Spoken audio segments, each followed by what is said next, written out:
मज़ीद कोई मसला है, आगे बढ़ूँ? ठीक है, ऑलराइट।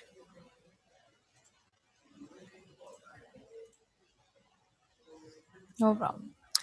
अच्छा जी, प्रोडक्शन पॉसिबिलिटीज़ ये भी हम आधा पढ़ चुके थे, आधा हमें मज़ीद पढ़ना था। प्रोडक्शन पॉसिबिलिटीज़ क्या होती हैं हमारे पास, और प्रोडक्शन पॉसिबिलिटीज़ के अंदर हमारे पास जो है वो कुछ वर्ड प्रॉब्लम होते हैं जिसे हमें कन्वर्ट करना होता है लीनियर इक्वेशंस के अंदर। ठीक है, एक और चीज़ देखिए, इफ़ आई से एग्जाम्पल को समझने की कोशिश करें काइंडली, ताकि आपको ये समझ में आए। If I say that I have, for example if I से I have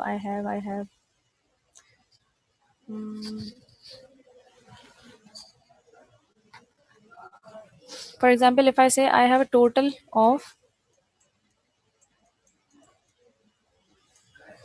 I have a total of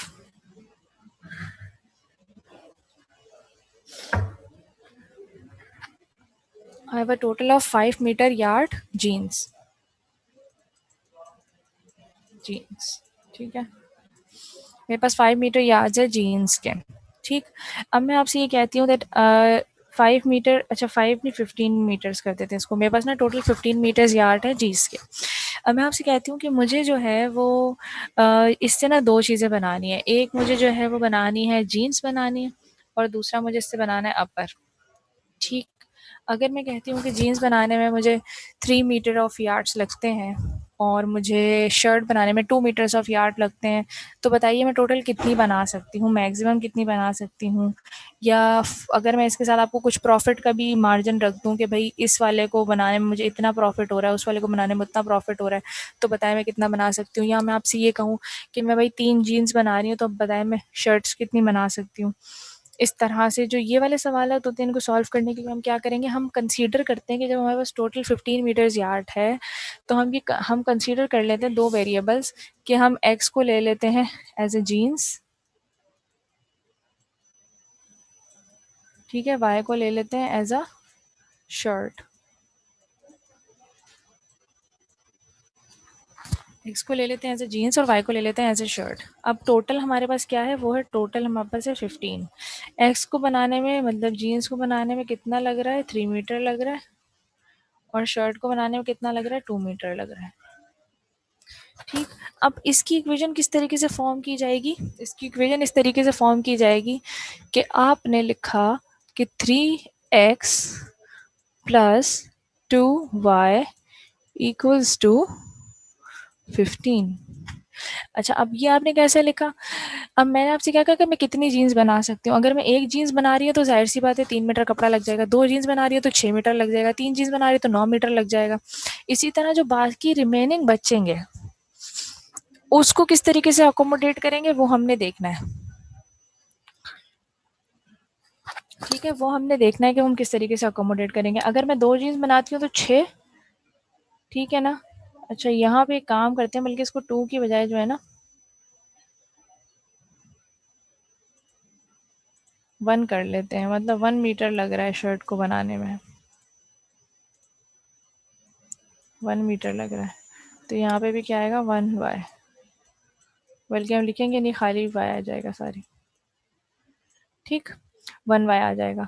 तो आप ये चीज़ देख के, यहाँ आपके पास राइट हैंड साइड पे हमेशा जो है वो टोटल क्वांटिटी रिप्रेजेंट की जाती है। जो भी टोटल होता है आपके पास, किसी भी चीज़ का जो टोटल होता है आपके पास, वो राइट हैंड साइड पे लिखा जाता है। और उसके अलावा जो कंडीशंस, रिस्ट्रिक्शंस वगैरह होती है, वो आपके पास लेफ्ट हैंड साइड पे लिखी जाती हैं।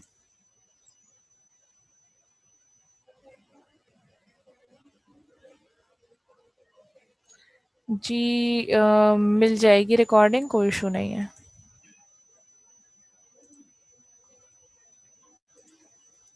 ठीक, तो होपफुली आपको ये एग्जांपल समझ में आई होगी कि जीन्स जो है वो अगर 3 मीटर ले रही है बनने में, और शर्ट जो है वो 1 मीटर ले रही है, और टोटल 15 मीटर्स है, तो हम इससे बहुत से पॉसिबल रिजल्ट्स कैलकुलेट कर सकते हैं। जैसे कि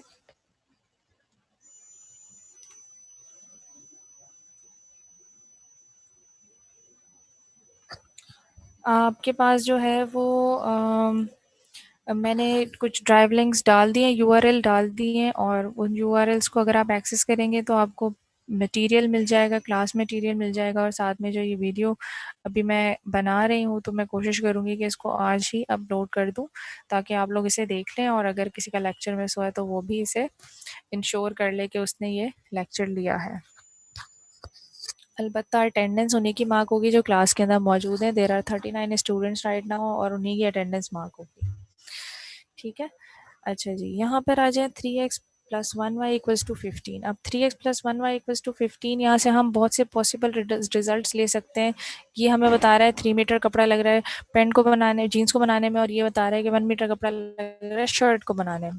अब मैं आपसे कहूँ कि मैं जो है 5 शर्ट्स प्रोड्यूस कर रही हूँ। मैं क्या प्रोड्यूस कर रही हूँ? 5 शर्ट्स। इट मीन्स कि मैंने y की वैल्यू आपको दे दी है 5। तो बताएं अब मैं मेरे पास जो है ना, अगर मैं 5 शर्ट्स प्रोड्यूस करूं तो मैं कितने जीन्स प्रोड्यूस कर सकती हूँ, कितनी जो जीन्स पैंट्स हैं वो प्रोड्यूस कर सकती हूँ। तो मैं क्या करूँगी, सिंपली सिर्फ 3x की जगह यहाँ पे क्या लिखूंगी, 1 इंटू 5 इज इक्वल्स टू 15। ये मल्टीप्लाई हो जाएगा 5 और ये वहाँ जाके क्या हो जाएगा, माइनस। तो यहाँ पे ना, अच्छा कुछ यहाँ पे इसको थोड़ा सा अगर हम वैल्यूज को कम करें तो हमारे पास ज़रा आंसर ठीक आ जाएगा। इसको हम 2 कर देते हैं, इसको भी हम 2 कर देते हैं। 2 मीटर लग रहा है जीन्स को बनाने में और 1 मीटर लग रहा है शर्ट्स को बनाने में। So here is also 2 and here is also 2, here is also 2x।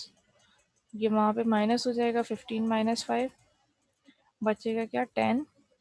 और यहाँ से इसको डिवाइड करेंगे, 2 1 ज़ा 2, 2 5 ज़ा 10,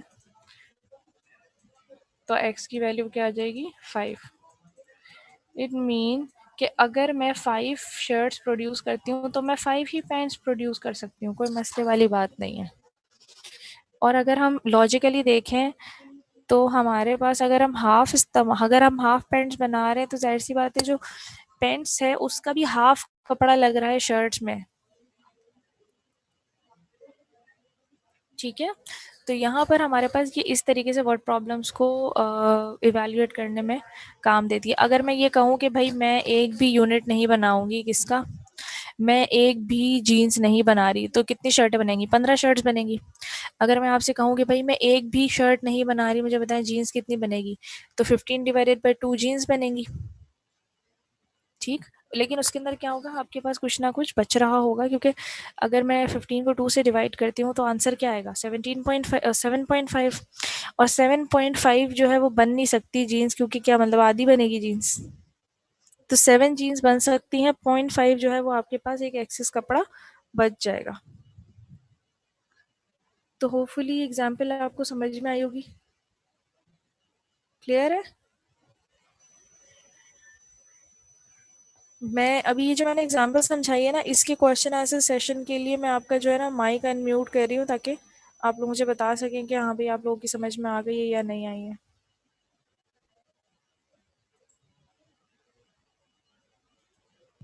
yes, if you want to ask something, unmute your mic and ask. Miss clear है, समझ आ गया। All right, anyone else? No ma'am. अच्छा, ये क्लियर हो गया ना। अब देखिए, आपने इसी को जहन में रखते हुए कि टोटल क्वांटिटी हमेशा राइट पे लिखी जाती है, और ये जो है ना, अभी ये मैंने आपको जीन्स के कपड़े के ऊपर दी थी सिर्फ, ये किसी के ऊपर भी जा सकती है एग्जाम्पल। लाइक ये एक ही साथ में ना दो चीज़ें भी हो सकती हैं। दो चीज़ें किस तरह कि अगर मैं आपसे कहूँ कि भाई मैंने तो ये आपको कपड़ा बताया कि इतना इतना लग रहा है, अब मैं एक और आपको दूसरी इक्वेशन दे दूँ, मैं आपसे कहूँ कि भाई फॉर एग्जाम्पल जो जीन्स जो पैंट है फॉर एग्जांपल उसके अंदर 1 बटन इस्तेमाल हो रहा है, और जो शर्ट है उसके अंदर हमारे पास तकरीबन 12 बटन इस्तेमाल हो रहे हैं। तो फिर एक और नई इक्वेशन बन जाएगी। एक और नई इक्वेशन कैसे बनेगी, 1x प्लस 12y। और हमारे पास टोटल जो है, फॉर एग्जांपल अगर मैं आपसे कहूँ कि हमारे पास टोटल क्वांटिटी ऑफ बटन्स क्या है, वो है 120। तो ये एक और इज इक्वेशन बन गई। इक्वल्स टू तो 120। जो आपके पास जो है वो डाटा गिवन है, उसके अकॉर्डिंगली उसको देखते हुए आपने इक्वेशंस को फॉर्म करते चले जाना है।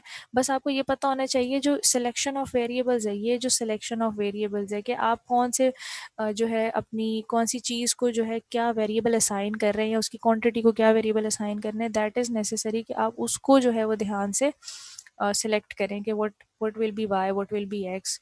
और अच्छा खैर, शर्ट्स एक्स भी हो सकती थी, जीन्स वाई भी हो सकती थी, उससे कोई फ़र्क नहीं पड़ता उसकी कैलकुलेशन के ऊपर। बस ये ध्यान रखना है कि आपके पास जो पार्ट्स के अंदर लिखा हुआ होगा वो आपके लेफ्ट हैंड साइड पे लिखा हुआ होगा, और आपके जो राइट हैंड साइड है उसके अंदर टोटल क्वांटिटी लिखी हुई होगी, what ever the quantity you have for the like resource कह लें, आपके पास टोटल रिसोर्स जितनी मौजूद होगी वो आपके राइट हैंड साइड पे लिखी जाएगी। ठीक, अच्छा अब इधर क्वेश्चन को देखते हैं। ये मैंने कर दिया डिलीट।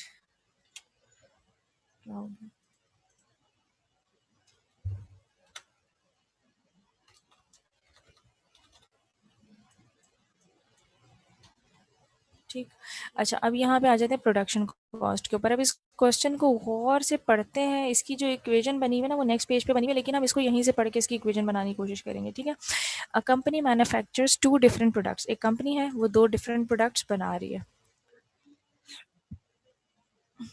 हाँ जी बिल्कुल, क्वेश्चंस करवाऊंगी और क्वेश्चंस भी बताती हूँ किस तरीके से सॉल्व होंगे, डोंट वरी। प्रोडक्शन पॉसिबिलिटी के अंदर आपके पास एक कंपनी जो है वो दो डिफरेंट प्रोडक्ट्स को जो है वो मैन्युफैक्चर कर रही है। ठीक है, एक अपकमिंग वीक में, जो कमिंग वीक है, 120 hours of labour are available. अब देखिए ये जो 120 hours of labour are available लिखा हुआ है, इसका मतलब ये एक कंप्लीट रिसोर्स है जो आपके पास मौजूद है। तो आपको ये पता चल गया कि आपके पास जो टोटल है वो कितना है, 120 आवर्स। ये आपने छोटा सा डाटा बना लिया साइड में। ठीक, नेक्स्ट आपको क्या बता रहे हैं कि दो प्रोडक्ट्स बना रही है, क्योंकि तो hours can be allocated for production either product।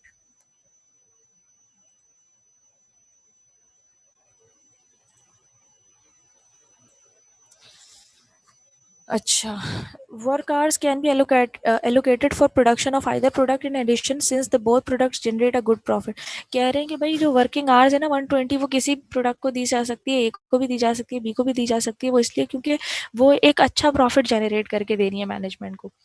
तो management is invested in using all 120 hours. जो मैनेजमेंट है हमारी वो इस चीज़ पे इंटरेस्टेड है कि भाई वो पूरे के पूरे 120 आवर्स काम करवा ले, उसके अंदर से ना 120 आवर्स में से कोई कमी नहीं होनी चाहिए, कोई ज्यादती नहीं होनी चाहिए, एग्जैक्टली पूरे पूरे 120 आवर्स जो है वो यूटिलाइज कर ले अपने लेबर से।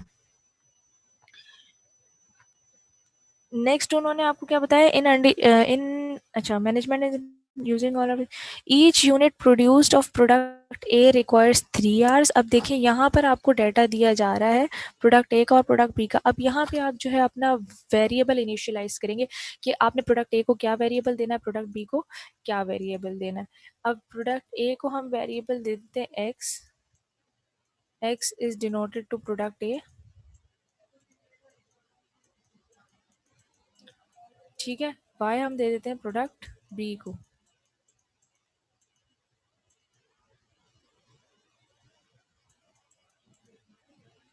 प्रोडक्ट बी को हमने दे दिया, प्रोडक्ट ए हमने दे दिया एक्स को, प्रोडक्ट बी हमने दे दिया वाई को। अब वो कह रहे हैं कि प्रोडक्ट ए बनाने में हमें 3 घंटे चाहिए, तो it mean 3x। Product B बनाने में हमें कितने चाहिए, 2.5 आवर्स। सो 2.55, टोटल आवर्स कितने, 120। लीजिए हो गया सॉल्व। ये आपका पहला पार्ट का आंसर आ गया। नहीं, ज़रूरी नहीं है, बी भी ले सकते हैं, लेकिन हम कोशिश करते हैं जो पहला प्रोडक्ट या पहली जो रिक्वायरमेंट है हम उसको एक्स कंसीडर कर लें,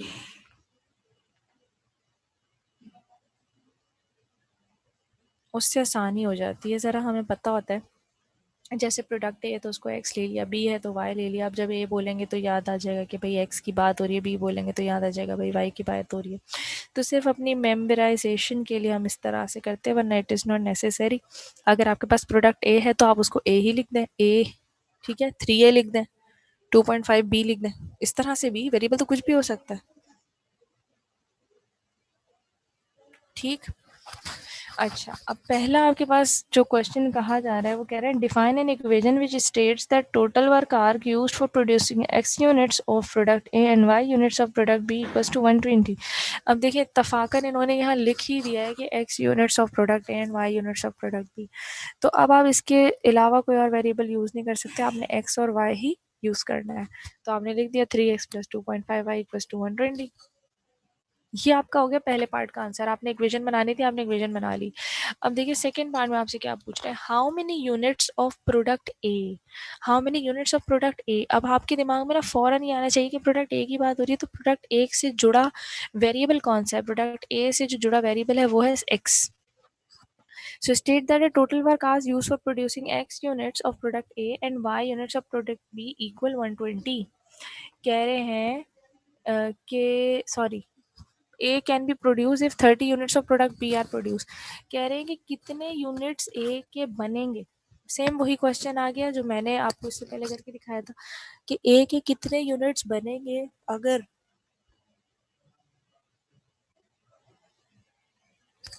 B के 30 यूनिट्स हों। तो B के साथ रिलेटेड, B से रिलेटेड कौन सा वेरिएबल है? Y। अब Y की जगह उठा के कितने रख देंगे? क्या रखेंगे Y की जगह उठा के? 30। 30। 30 रखेंगे। 30 को मल्टीप्लाई करेंगे 2.5 से, और 2.5 से जब मल्टीप्लाई करेंगे उसको राइट हैंड साइड पे लेके जाएंगे, माइनस करवाएंगे, और उसके बाद 3 से डिवाइड। तो हमारे पास वैसे एग्जैक्टली एक्स की क्वेश्चन है, वैल्यू आ जाएगी। तो हमारे पास एग्जैक्टली एक्स की वैल्यू आ जाएगी कि एक्स कितना प्रोड्यूस हो रहा है। तो अब जो मतलब होपफुली ओब्वियसली इसके अंदर कोई मसला तो नहीं था। तो अब जिनकी भी समझ में आया मुझे एक्स की वैल्यू निकाल के बताएं कि अगर मैं वाई की वैल्यू यहाँ पर रखती हूँ 30, so what will be the value of x. Yes, जिनका सवाल है वो पूछें। बस मैं ये पूछ रहा, इसने पूछा कि अगर टोटल 30 है तो हम 25 है, ये 2.5 है? 25 है ये y के साथ। 2.5 ये सही। देखो ना यहाँ पे बस दिया तो हुआ है ना कि 2.5 बाय, बस मेरा वहाँ कर्सर ब्लरी दिख रहा आ है। रहा है वो तो। यस बस दिख रहा है, लेकिन अच्छा वहाँ पे बेटा, थोड़ा ब्लरी सा अगर आ रहा है। आपको ब्लर आ रहा है ना, तो वैसे मैंने ना ये चैप्टर की पीडीएफ खोली हुई है। अगर आपके पास है, और आपके पास होनी चाहिए चैप्टर 2 की पीडीएफ, तो आप उसमें खोल के देख लें, चाहे आप मोबाइल पे खोल लें या लैपटॉप पे खोल लें। वो तो वहाँ पे ठीक है, बस मेरा आपको, सवाल तो सुन लें। हाँ बोलो। मैम -45 आंसर आ रहा है। माइनस में क्यों आएगा? क्या हो गया है? माइनस में थोड़ी आएगा। मैम 15 आ रहा। 15 आंसर आ रहा है। आ सकता है 15 आ सकता है, आएगा। अच्छा, माइनस में आंसर क्यों नहीं आएगा उसका भी लॉजिक सुन लें। देखिए, अगर मैं आपसे कहूँ कि मेरी कंपनी है, वो जो है प्रोडक्ट्स बनाती है कोई, फॉर एग्जांपल कोई भी प्रोडक्ट्स बनाती है, फॉर एग्जांपल माउस बनाती है। अब मैं आपसे कहूँ मैंने -5 माउस प्रोड्यूस किए हैं, तो आप बोलेंगे भाई वाह क्या बात है। तो जो नेगेटिव वैल्यूज़ होती हैं वो आपके यूनिट्स को और आपकी क्वांटिटीज़ को, आपकी चीज़ों को रिप्रेजेंट करने का सही तरीका नहीं होती। तो इसलिए जो है कभी भी अगर वैल्यू माइनस में आ रही हो तो काइंडली क्वेश्चन को दोबारा चेक किया करें कि आपने गलत किया या सही किया। क्योंकि जो प्रोडक्ट्स होते हैं, जो क्वांटिटीज़ होती हैं, वो नेगेटिव नहीं होती, नेगेटिव की कोई मीनिंग नहीं होती। ठीक। So x equals to 15। It mean कि अगर आप 120 यूनिट्स, सॉरी, अगर आप 30 यूनिट्स बनाते हैं प्रोडक्ट बी के, और 30 यूनिट्स अगर आप प्रोडक्ट बी के बनाते हैं, तो ए के आपको 15 बनाने पड़ेंगे, तभी आप पूरे 120 यूनिट कंज्यूम कर सकते हैं। 120 जो आपके पास लेबर आवर्स हैं उसको आप कंज्यूम कर सकते हैं। तो ये हो गया आपका पार्ट बी। बस मुझे अच्छा, लॉजिक सवाल समझ क्या नहीं था? आ रही है इसकी, कि बोलो मतलब क्या। x जो है हमारे x और y प्रोडक्ट्स हैं, सही है। और 3 और वो उन्होंने मेंशन किया हुआ है सवाल एक्स और में। वाई और प्रोडक्ट्स नहीं। 120 जो है वो आवर्स एक है, मिनट टाइम एक है वो। मिनट एक मिनट एक मिनट। हम्म, एक्स और वाई जो है वो प्रोडक्ट्स नहीं है। हमने एक्स की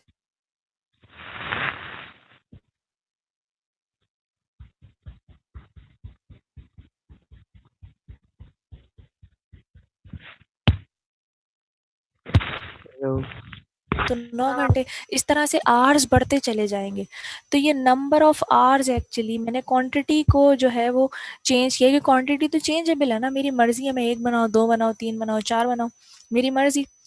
तो एक्स जो है वो एक्चुअली क्वांटिटी को रिप्रेजेंट कर रहा है, ना कि प्रोडक्ट ए को। वो प्रोडक्ट ए की क्वांटिटी को रिप्रेजेंट कर रहा है। ठीक है। तो इसीलिए हमने यहाँ पे एक्स लिखा है, और ये जो 3 है ना, ये 3 जो लिखा है, ये 3 घंटे लग रहे हैं एक एक्स प्रोडक्ट को बनाने में, मतलब एक प्रोडक्ट ए को बनाने में, और यहाँ पे 2.5 घंटा लग रहा है एक हाँ, दूसरी यही प्रोडक्ट मैं बी को पूछ रहा था बनाने में। आपसे। सही है, सही है। ये लिखा हुआ है ना यहाँ पे, जब भी तो ये आप बुक में मैंने आपको ब्लर हो रही है, तो यहाँ लिखा हुआ है ए रिक्वायर्स 3 आवर्स। हर डेटा पूरा का पूरा डेटा आपको क्वेश्चन के अंदर गिवन है, आपने सिर्फ ठीक उससे इक्वेशन बनानी है बस। ठीक है बस, ठीक है। ठीक है, तो ठीक। इसके अलावा किसी को और कोई क्वेश्चन? क्या मैं आगे पार्ट सी पे चली जाऊँ? ठीक है, अब देखें पार्ट बी आपका कंप्लीट हो गया। उसके अंदर आपको दिया हुआ था कि 30 यूनिट्स अगर हम बी के बनाते हैं। देखिए गौर से पढ़िएगा, कभी कभार ऐसा होता है आगे पीछे वर्डिंग की हुई होती है, अगर आप ये 30 बी की जगह ए में रख देते तो वाई की वैल्यू बिल्कुल डिफरेंट आती और वो आंसर गलत हो जाता। ठीक, अब सी में आपको दिया हुआ है if management decides to produce one product only.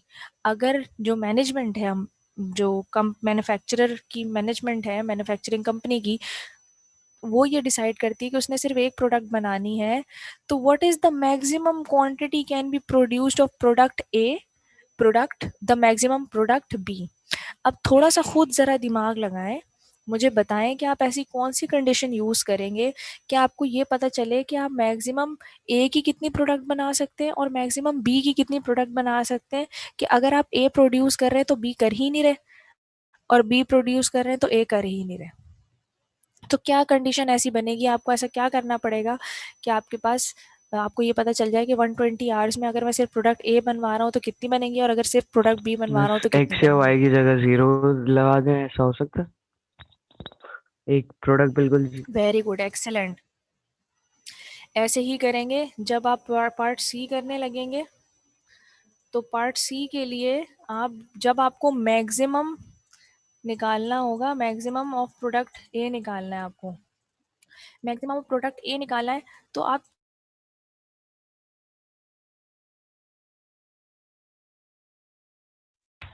Ma'am आपकी आवाज़ बहुत कट रही है। तो आप वाई की जगह 0 लगा देंगे बस यही बोल रहे होंगे, इसलिए आवाज। ठीक है, अब ये x की वैल्यू निकालने के लिए इसको वहाँ डिवाइड कर देंगे, तो x is equal to 120 divided by 3। क्या आ रहा है आंसर बताइए? 40। मैम अगर वर्ड प्रॉब्लम्स में कहीं पर भी मैक्सिमम का वर्ड यूज हो तो हम 0 लगाते हैं उस जगह। बेटा कहीं पर भी नहीं, अभी तो मतलब आप इसको समझने की कोशिश करें ना, आप ये क्यों समझ रही हैं कि अगर मैक्सिमम का वर्ड इस्तेमाल हो गया है तो हमने उस नहीं, जगह मुझे ज़ीरो लगा देना मैक्सिमम है। प्रोडक्ट से समझ नहीं आ रहा है कि मतलब। अब देखो मेरी आपसे मेरी बात सुनो, मेरी बात सुनो। अगर मैं आपसे ये कहती हूँ कि भाई मेरे पास जो है ना वो 15 मीटर कपड़ा है, ठीक है, 15 मीटर कपड़ा है मेरे पास, और मुझे जो है वो जीन्स प्रोड्यूस करनी है, और 3 मीटर में एक जीन्स बन रही है। ठीक, तो बताओ कितनी जीन्स प्रोड्यूस हो सकती हैं? 5 जीन्स प्रोड्यूस हो सकती हैं। आप 15 को डिवाइड कर दोगे 3 से, जी, सही है। 5 अब होंगी। आपके पास यहाँ पे दूसरा प्रोडक्ट है ही नहीं, ये एक ही प्रोडक्ट की बात हो रही है। सही। सही, अब आपके पास 2 प्रोडक्ट्स मौजूद हैं, आपसे कंपनी जो मैनेजमेंट है वो ये उसने ये डिसाइड किया है, क्योंकि दोनों प्रोडक्ट्स अच्छा प्रॉफिट कमा रही हैं, अच्छा प्रॉफिट दे रही हैं, तो उन्होंने ये डिसाइड किया कि भाई हमको एक ही प्रोडक्ट बना लेते हैं, या तो प्रोडक्ट ए बना लें या प्रोडक्ट बी बना लें। तो उन्होंने पूछा कि कौन कितनी मैक्सिमम क्वांटिटी जो है वो हम प्रोडक्ट ए की प्रोड्यूस कर सकते हैं और कितनी मैक्सिमम क्वांटिटी हम प्रोडक्ट बी की प्रोड्यूस कर सकते हैं। तो ओके। मैक्सिमम क्वांटिटी मालूम करने के लिए हम क्या करेंगे, अगर हमें एक ही मैक्सिमम क्वांटिटी चाहिए तो जाहिर सी बात है हमें दूसरे वाले प्रोडक्ट को 0 रखना पड़ेगा, तभी तो हमारे पास मैक्सिमम ए अच्छा। आएगा। सही। सही, अब समझ में आई सही। लॉजिक? जी जी अब जी जी। इसी तरह प्रोडक्ट ए के लिए जब हमने मैक्सिमम प्रोडक्ट ए मालूम करना था तो हमने वाई को 0 रखा था, जो कि बी प्रोडक्ट बी का वेरिएबल है, बी प्रोडक्ट बी की क्वांटिटी है, तो क्वांटिटी सही। 0 हो गई, प्रोडक्ट बी में बना ही नहीं जी रही। अब इसी का जो पार्ट दूसरा है, अगर अब मुझे बताइए अगर मुझे मैक्सिमम करना है प्रोडक्ट बी को, तो मैं क्या 0 हम्म। रखूंगी? ए 0 रखेंगे। हाँ, ए 0 रखेंगे। ए के लिए हमारे पास एक्स वेरिएबल असाइन हुआ है, जी। तो हम यहाँ पे X रखेंगे 0 3 0 प्लस 2.5 y equals to 120। Actually X और वाई जो है वो क्वांटिटी ऑफ प्रोडक्ट ए और प्रोडक्ट बी को शो कर रहे हैं, तो ये पूरा 0 हो गया, ये बच गया Y 2.5, 2.5 Y is equals to 120। ठीक, ये वहाँ जाके डिवाइड हो गया, Y equals to 120 divided by 2.5। बता दीजिए आंसर क्या आ रहा है?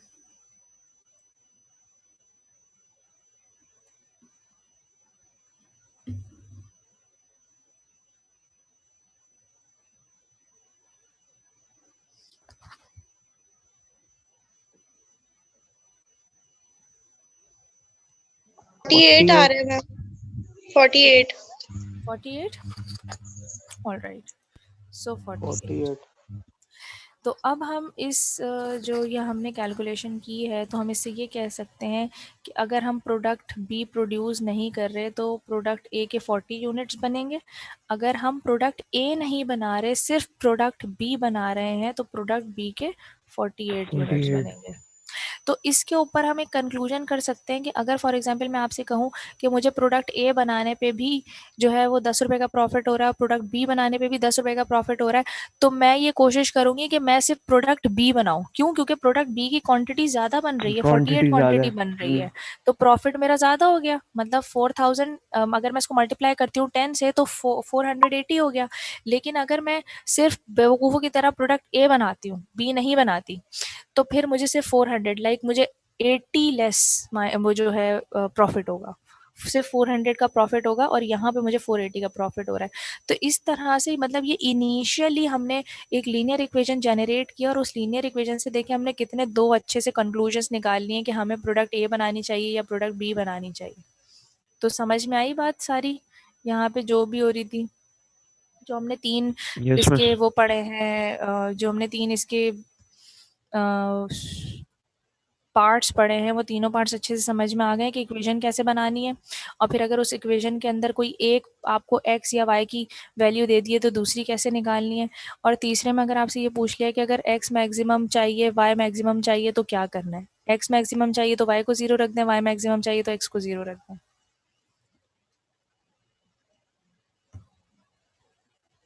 क्लियर है?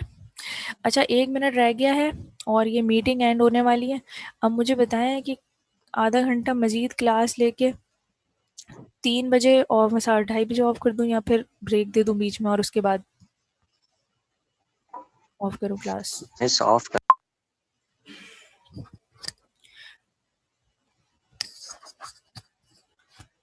हेलो।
मतलब यहाँ पर आप यहाँ पे लिख देंगे 2, ये क्वेश्चन नंबर 20 सॉल्व करने के लिए आप यहाँ पे लिख देंगे 2 और यहाँ पे लिख देंगे 4, ये चेंज हो गई क्वेश्चन।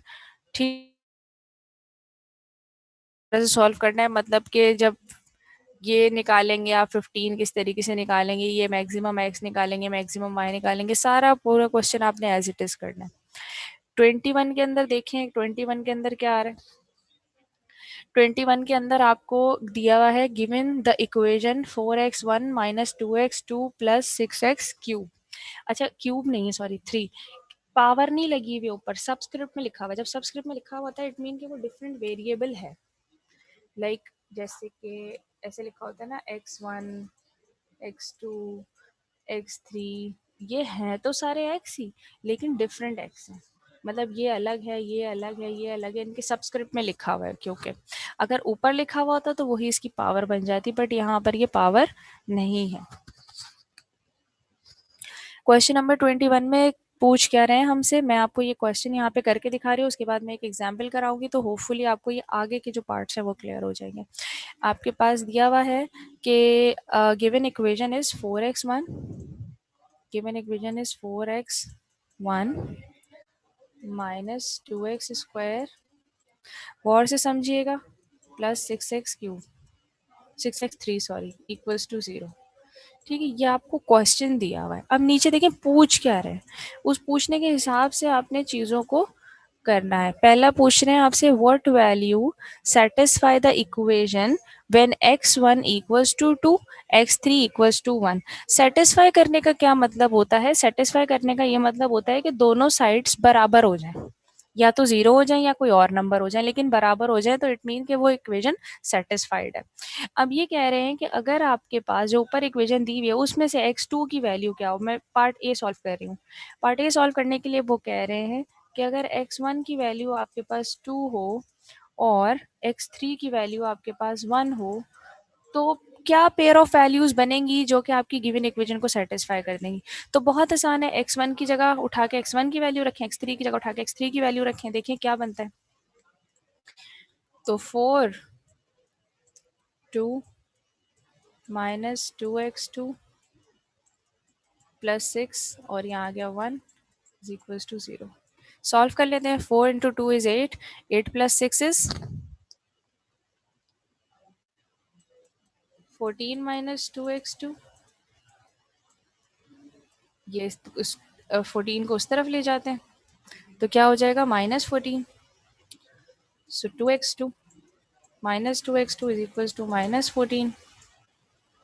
ठीक है, कैंसिल आउट हो जाएंगे, 1 7, सो x2 की वैल्यू क्या आ गई 7।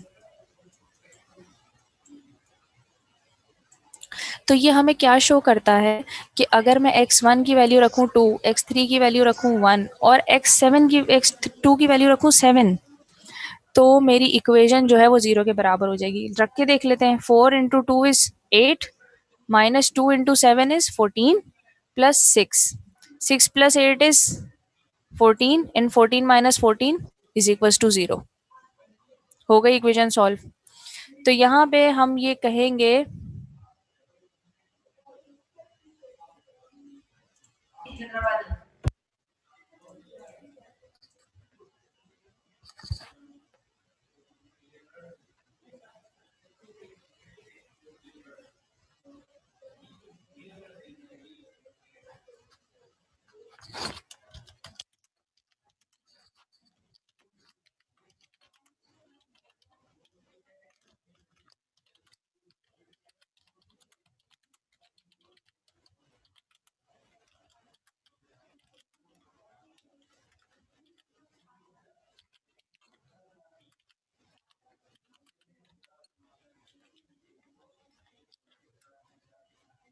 अब देखिए यहाँ पे लिखने के लिए कि x1 x2 x3 की क्या वैल्यूज हैं।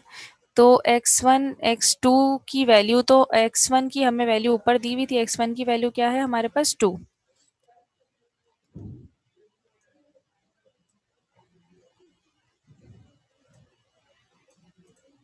x1 की वैल्यू लिख दी मैंने 2, x2 की वैल्यू मैंने निकाली है 7 और x3 की वैल्यू 1। तो ये आपका हो गया आंसर। That's it.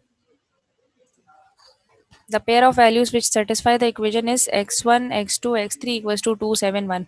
अगर मैं x1 की जगह 2 रखती हूँ, x2 की जगह 7 और x3 की जगह 1 रखती हूँ तो मेरी इक्वेशन सेटिस्फाई हो जाएगी. अच्छा, अब कुछ मैसेजेस देख लेते हैं.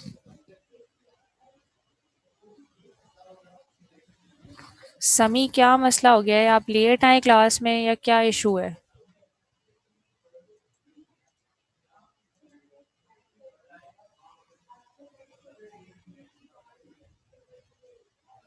जी बोलिए.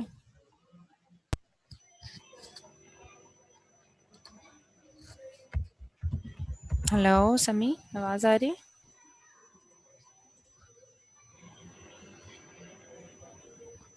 हाँ, तो बेटा लेट क्यों किया है ज्वाइन? मैं ये सारा ना समझा चुकी हूँ. अब आप रिकॉर्डिंग देखिएगा. जो इससे पिछली वाली रिकॉर्डिंग थी वो मैं अपलोड कर चुकी हूँ. अगर कोई देखना चाहे तो जाके देख सकता है. और जैसे ही ये भी ख़त्म होगी मेरी कोशिश होगी कि मैं ये भी फ़ौरन ही अपलोड कर दूँ. Because it's a wastage of time. Already student सुन चुके हैं सारा कुछ जो मैंने बताया है, और फिर दोबारा से वही चीज़ रिपीट करना तो फिर ठीक नहीं है. ठीक है बेटा, चलो थैंक यू. अब आपने ये देखा कि हमने पार्ट ए के अंदर कितने आराम से जो है वो pair of values find out कर लिए जो कि सेटिस्फाई करे हमारी गिवन इक्वेशन को. अब बी पार्ट देख लें. बी में क्या कह रहा है? Define all elements of the solution set in which the value of two variable equal 0. अब देखिए थोड़ी बहुत ना इंग्लिश लिखी हुई है, उसको थोड़ा सा आप कन्वर्ट करना और जो है वो आप उसको सीखें कि किस तरीके से हॉटस्पॉट देना आपने मुझे. आपने किस तरीके से जो है इसे कन्वर्ट करना है और किस तरीके से जो है इसे इस वर्ड प्रॉब्लम को सॉल्व करना है. पहले वाले में उसने तो बहुत आसान सा पूछा था तो हमने ये निकाल के दे दिया पेयर ऑफ वैल्यूज़. अब वो कह रहा है कि वो तमाम एलिमेंट्स आपने जो है वो शो करने सॉल्यूशन सेट के जिसके अंदर जो दो वेरिएबल्स हैं उनकी वैल्यू क्या हो जाए? 0. इट मीन कि आप सबसे पहले लिखेंगे for x1 equals to x2 equals to 0, या हम x2 पहले ले लेते हैं. x2 इक्वल्स टू और x3 इक्वल्स टू 0. इसका क्या मतलब है कि हम x1 की वैल्यू निकालने लगे. उसने कहा है ना कि ऐसे एलिमेंट्स निकालने हैं जिसके अंदर दो वेरिएबल्स जो है वो इक्वल्स टू 0. तो हमने सबसे पहले x2 और x3 0 ले लिया. अब जब हमने x2 और x3 0 लिया तो हमारे पास इक्वेशन क्या है? इक्वेशन हमारे पास है 4x1 minus 2x2 plus 6x3 is equals to 0. अब देखिए जब ये दोनों 0 हो गए, लाइक x1 x2 0 हो गया और x3 0 हो गया, तो x1 की क्या वैल्यू आएगी? ऑब्वियसली 0. और अब मैं दोबारा से लिखूंगी for x3 equals to x1 equals to 0. अब मैं x3 और x1 को 0 कर रही हूँ, मुझे x2 की वैल्यू निकालनी है. अगेन मैं इसके अंदर दोबारा से इक्वेशन लिखूंगी.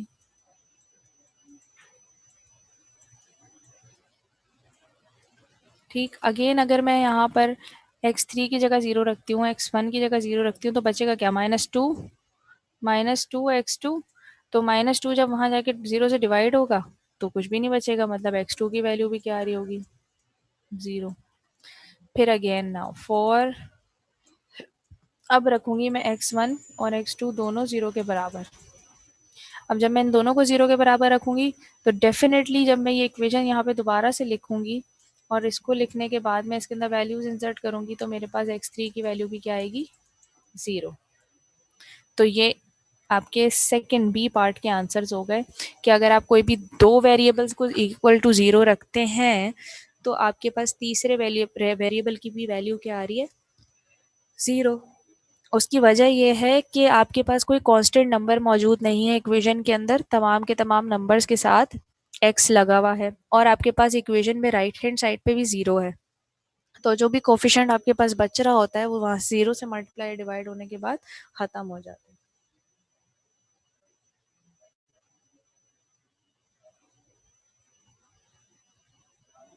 ऑलराइट क्लास, ठीक है, ये आपका हो गया क्वेश्चन नंबर 21। अब इसके आगे जो इसके आगे के क्वेश्चंस हैं वो आपने खुद से करने हैं। जो 23 क्वेश्चन है ना, सिर्फ इसका मैं बता देती हूँ, इसकी एक एग्जांपल है ऊपर, वो मैं करवाने लगी हूँ। बाकी जो आगे के क्वेश्चंस हैं that are like there are simple linear equations question.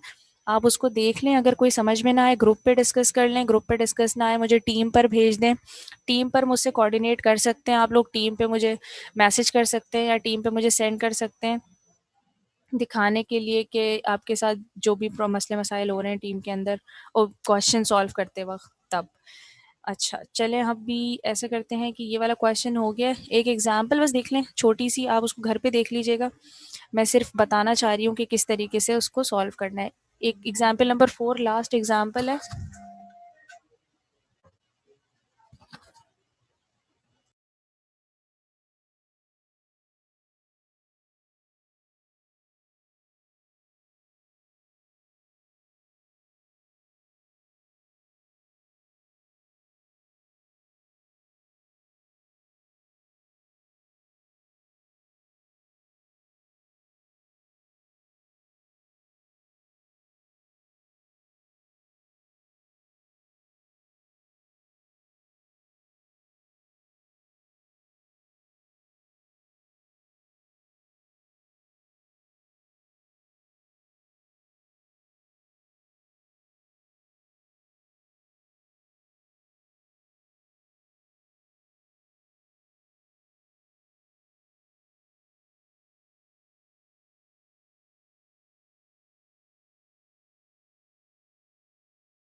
Hello.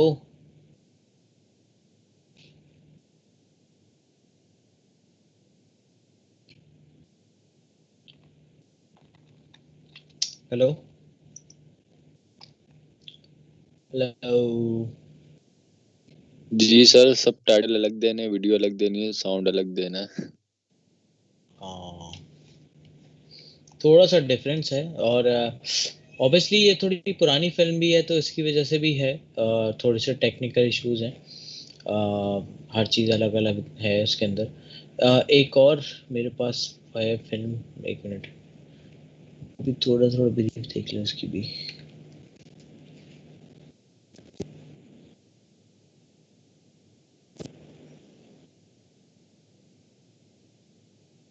अ,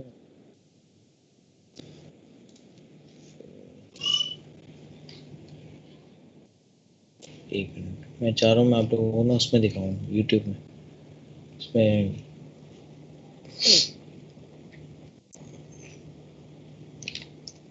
सब टाइटल्स आ जाएंगे।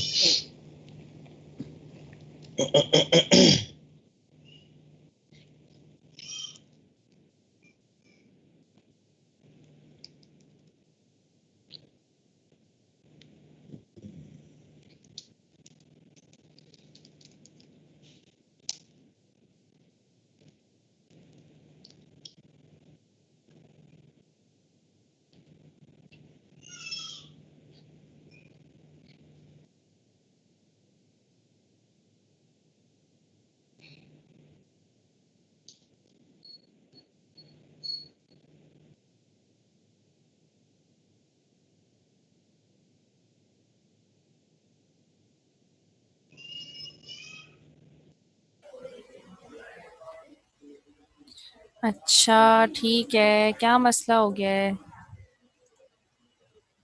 करती हूँ मैं क्लास एंड 2 मिनट रुकें। ये आपकी अटेंडेंस ही नहीं हो पा रही है मुझसे। Wait a second.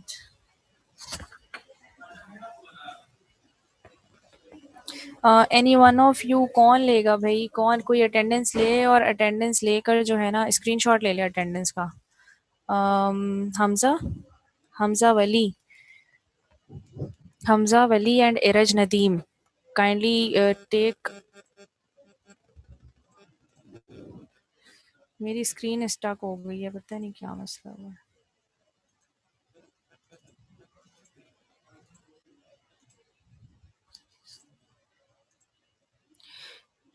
आवाज़ आ रही है मेरी आप लोगों को बेटा? ओके इरज बेटा, सारे बच्चों की अटेंडेंस ले लेना। 37 स्टूडेंट्स क्लास के अंदर हैं। व्हाट्सएप पे कर दो मुझे सेंड, ठीक है?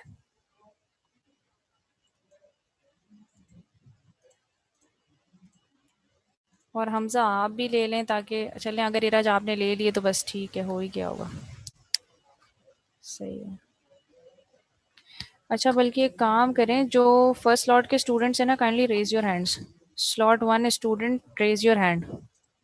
हरी अप हरी अप, जल्दी जल्दी से, वरना अटेंडेंस मांगनी होगी।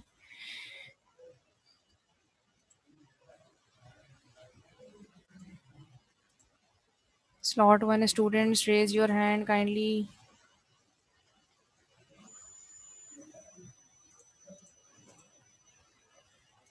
कर लिए hand raise?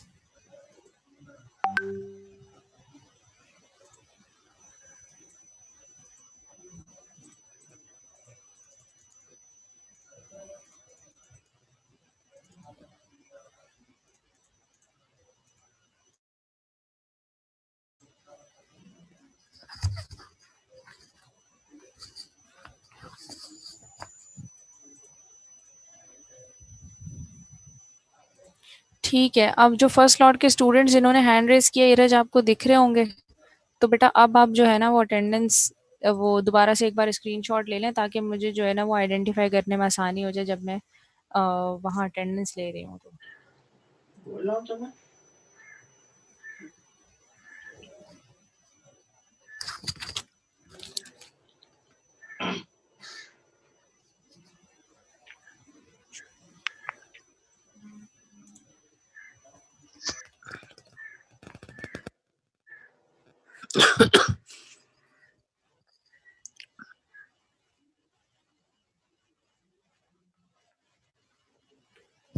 Hello,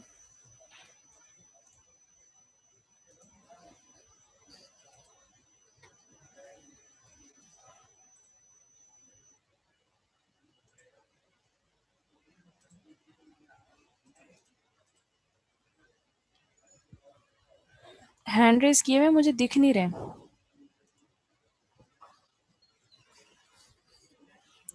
hand raise किया हुआ है आप लोगों ने क्लास? जी किया हुआ है। ठीक है, इरज ले लिए बेटा अटेंडेंस? यस मैं ले लिया, आपको सेंड भी कर दिया। ठीक है। अच्छा ये हैंड रेज करने के बाद लिया? का ऑप्शन नहीं आ रहा मेरे पास। ये कौन है जिसके पास नहीं आ रहा हैंड अपने रेज का नाम पे ऑप्शन? टच करो फिर आएगा। बता दें भाई इनको कैसे आएगा।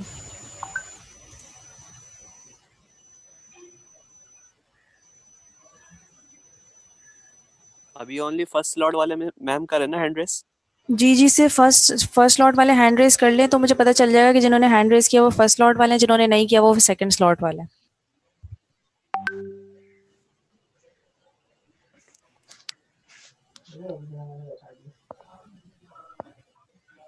तो सर ने बोला है ना, मैं तो सो रहा हूँ, उधर पहुंचा था। बचा लिया ना। ठीक है, हो गई है अटेंडेंस वगैरह सब कुछ। और now I am ending up the class. ठीक है, अब ये वाला आप लोगों से क्योंकि हजम नहीं होगा तो फिर इसको हम नेक्स्ट क्लास के अंदर करते हैं। सही?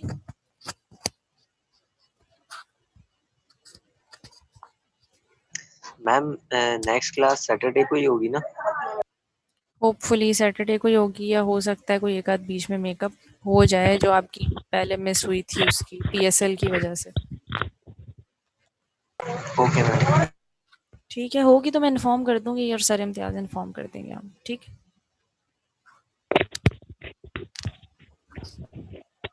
ओके क्लास, अल्लाह हाफिज।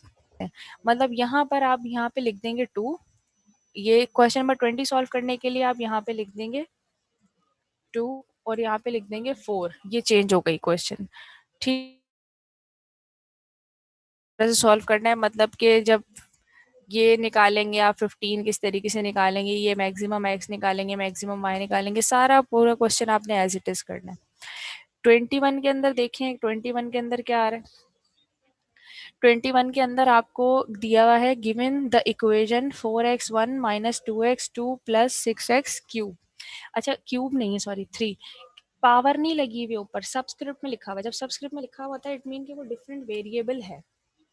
लाइक जैसे कि ऐसे लिखा होता है ना x1 x2 x3, ये हैं तो सारे x ही लेकिन डिफरेंट x हैं, मतलब ये अलग है, ये अलग है, ये अलग है, इनके सबस्क्रिप्ट में लिखा हुआ है। क्योंकि अगर ऊपर लिखा हुआ होता तो वही इसकी पावर बन जाती, बट यहाँ पर ये पावर नहीं है। क्वेश्चन नंबर 21 में पूछ क्या रहे हैं हमसे, मैं आपको ये क्वेश्चन यहाँ पे करके दिखा रही हूँ, उसके बाद मैं एक एग्जाम्पल कराऊंगी तो होपफुली आपको ये आगे के जो पार्ट्स हैं वो क्लियर हो जाएंगे। आपके पास दिया हुआ है कि given equation is 4x1, given equation is 4x1 minus 2x square, गौर से समझिएगा, plus 6x cube, 6x3 sorry, equals to 0।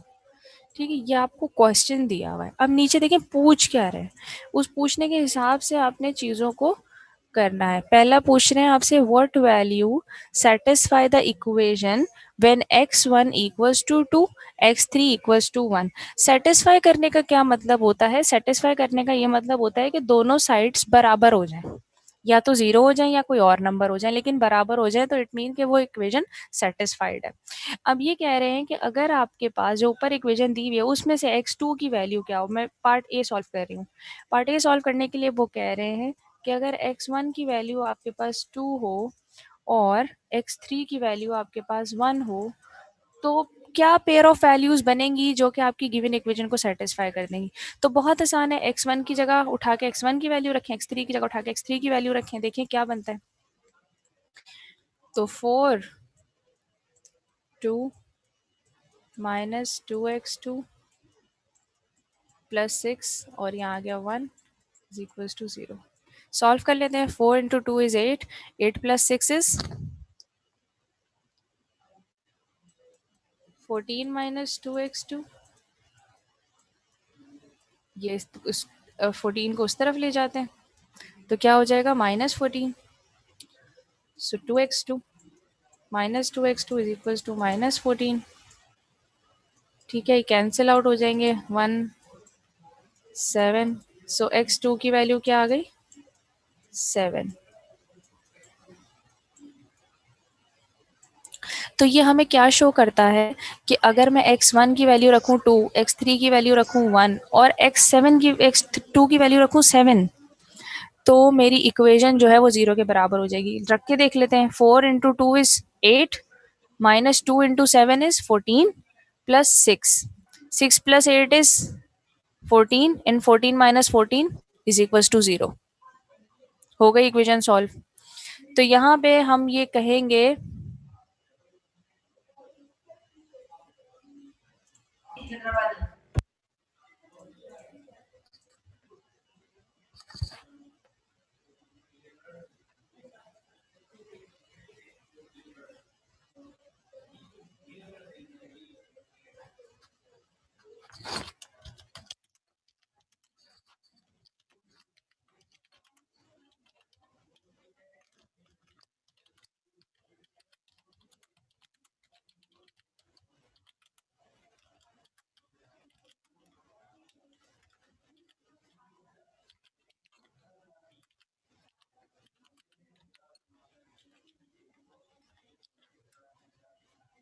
अब देखिए यहाँ पे लिखने के लिए कि x1 x2 x3 की क्या वैल्यूज हैं। तो x1 x2 की वैल्यू, तो x1 की हमें वैल्यू ऊपर दी हुई थी, x1 की वैल्यू क्या है हमारे पास 2।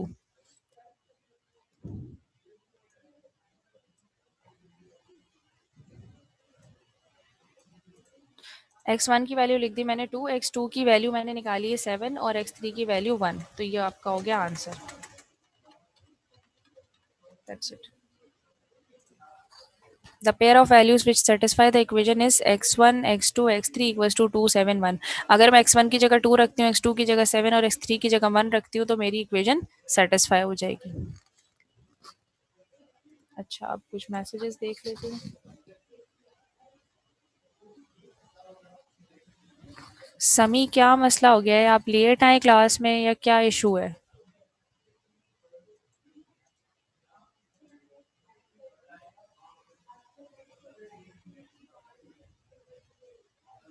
जी बोलिए.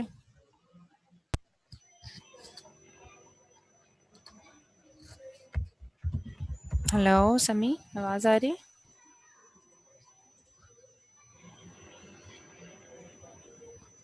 हाँ, तो बेटा लेट क्यों किया है ज्वाइन? मैं ये सारा ना समझा चुकी हूँ. अब आप रिकॉर्डिंग देखिएगा. जो इससे पिछली वाली रिकॉर्डिंग थी वो मैं अपलोड कर चुकी हूँ. अगर कोई देखना चाहे तो जाके देख सकता है. और जैसे ही ये भी ख़त्म होगी मेरी कोशिश होगी कि मैं ये भी फ़ौरन ही अपलोड कर दूँ. Because it's a wastage of time. Already student सुन चुके हैं सारा कुछ जो मैंने बताया है, और फिर दोबारा से वही चीज़ रिपीट करना तो फिर ठीक नहीं है. ठीक है बेटा, चलो थैंक यू. अब आपने ये देखा कि हमने पार्ट ए के अंदर कितने आराम से जो है वो pair of values find out कर लिए जो कि सेटिस्फाई करे हमारी गिवन इक्वेशन को.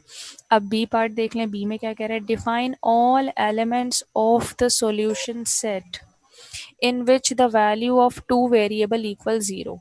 अब देखिए थोड़ी बहुत ना इंग्लिश लिखी हुई है, उसको थोड़ा सा आप कन्वर्ट करना और जो है वो आप उसको सीखें कि किस तरीके से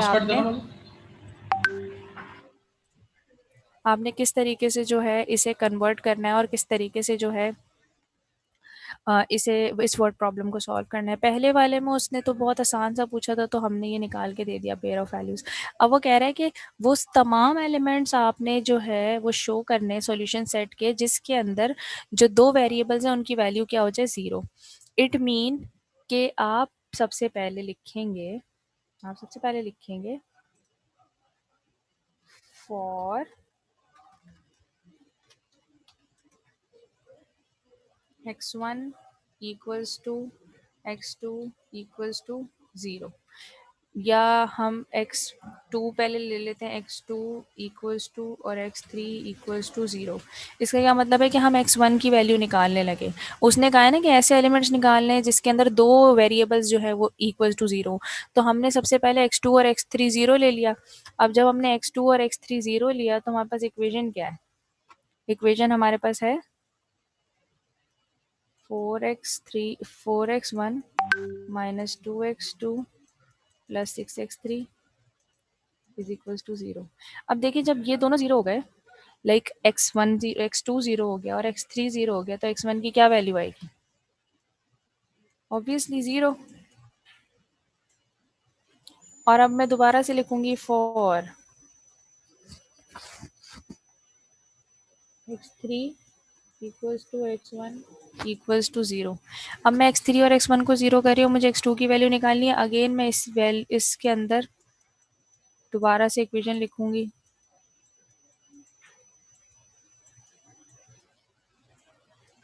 ठीक, अगेन अगर मैं यहाँ पर x3 की जगह 0 रखती हूँ, x1 की जगह 0 रखती हूँ तो बचेगा क्या? -2 x2.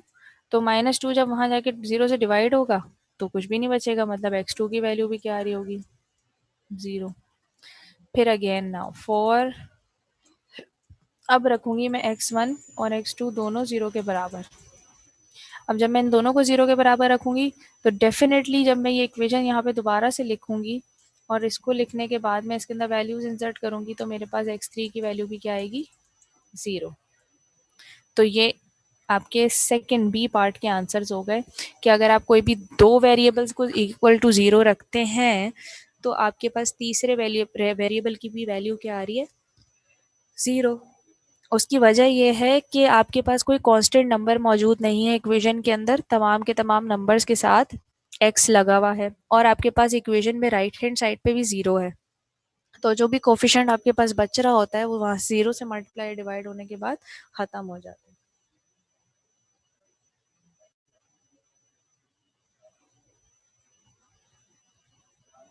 ऑलराइट क्लास, ठीक है, ये आपका हो गया क्वेश्चन नंबर 21।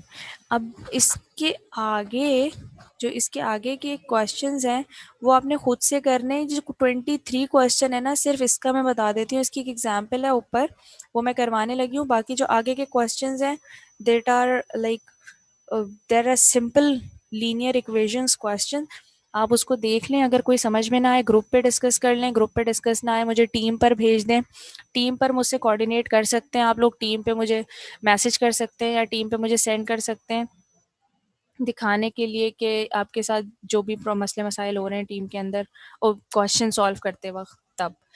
अच्छा चलें, हम भी ऐसा करते हैं कि ये वाला क्वेश्चन हो गया। एक एग्जांपल बस देख लें छोटी सी, आप उसको घर पे देख लीजिएगा।